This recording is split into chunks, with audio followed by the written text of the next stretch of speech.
और इसी बीच सीधे लिए चलते हैं आपको लखनऊ, जहां सरदार वल्लभ भाई पटेल की पुण्यतिथि पर सीएम योगी आदित्यनाथ ने श्रद्धांजलि अर्पित की है।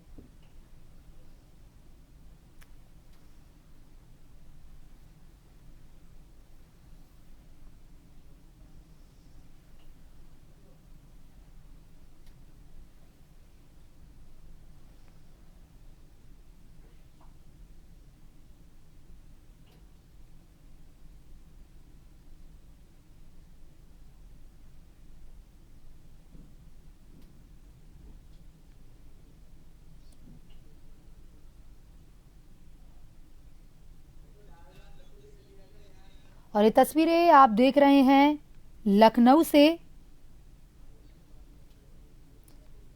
जहां सरदार वल्लभ भाई पटेल की पुण्यतिथि पर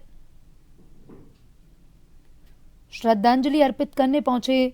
यूपी सीएम।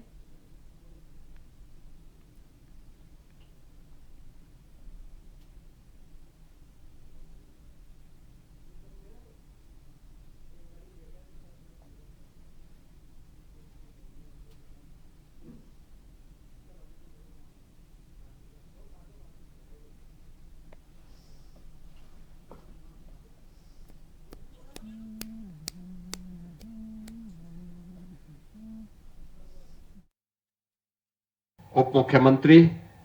श्री ब्रजेश पाठक जी, प्रदेश के जल शक्ति मंत्री श्री स्वतंत्र देव सिंह जी, उत्तर प्रदेश सरकार के पूर्व मंत्री और विधान परिषद सदस्य डॉक्टर महेंद्र सिंह जी, विधान परिषद के सदस्य श्री उमेश द्विवेदी जी, पवन सिंह चौहान जी, अवनीश कुमार सिंह जी, लालजी प्रसाद निर्मल जी, माननीय विधायक ओपी श्रीवास्तव जी, सरदार पटेल स्मृति समारोह समिति के महासचिव श्री शशांक वर्मा जी, अध्यक्ष श्रीमती राजेश्वरी देवी पटेल जी, महापौर श्रीमती सुषमा खड़कवाल जी, भारतीय जनता पार्टी महानगर के अध्यक्ष आनंद द्विवेदी जी, श्री डीएम कटियार जी, दिनेश सचान जी, आज के इस कार्यक्रम में उपस्थित सरदार पटेल स्मारक समिति से जुड़े हुए सभी पदाधिकारी और उपस्थित बहनों और भाइयों, आज पूरा देश अखंड भारत के शिल्पी लौह पुरुष सरदार वल्लभ भाई पटेल को स्मरण कर रहा है। देश के प्रति उनकी सेवाओं के प्रति कृतज्ञता ज्ञापित कर रहा है। हर भारतवासी जानता है कि 31 अक्टूबर 1875 को गुजरात के करमसद में लौह पुरुष सरदार वल्लभ भाई पटेल जी का जन्म हुआ था। उन्होंने एक सामान्य किसान परिवार में जन्म लिया, लेकिन अपने परिश्रम से उच्च शिक्षा अर्जित की। लेकिन उच्च शिक्षा के अर्जन के पीछे का उद्देश्य आजीविका प्राप्त करने के लिए विदेशी हुकूमत की नौकरी करना नहीं, बल्कि उच्च शिक्षा के पीछे का हेतु देश और दुनिया को समझ करके अपनी प्रतिभा और अपनी ऊर्जा का लाभ भारत माता के चरणों में कैसे समर्पित किया जाए, इसके लिए किया था। आजादी के आंदोलन में कूदे, आंदोलन को नेतृत्व दिया, कई बार जेल की यातनाएं सही, लेकिन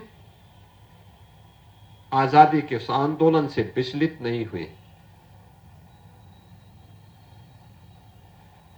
यह देश जब आजाद हो रहा था उस समय पुरजोर तरीके से भारत के विभाजन का विरोध भी किया। स्वतंत्र भारत में भारत की व्यवस्था कैसे होनी चाहिए और कैसा भारत हमें चाहिए, भारत के अंदर की उन सभी रियासतों को जिनकी संख्या देश के अंदर उस समय 567 थी, इन 567 रियासतों को भारत गणराज्य का हिस्सा बना करके वर्तमान भारत का जो स्वरूप है, अगर सही मायने में कहें तो इस वर्तमान स्वरूप के शिल्पी के रूप में यह भारत सदैव लौह पुरुष सरदार वल्लभ भाई पटेल का स्मरण करेगा। ये स्वरूप उन्हीं की देन है। हर व्यक्ति जानता है,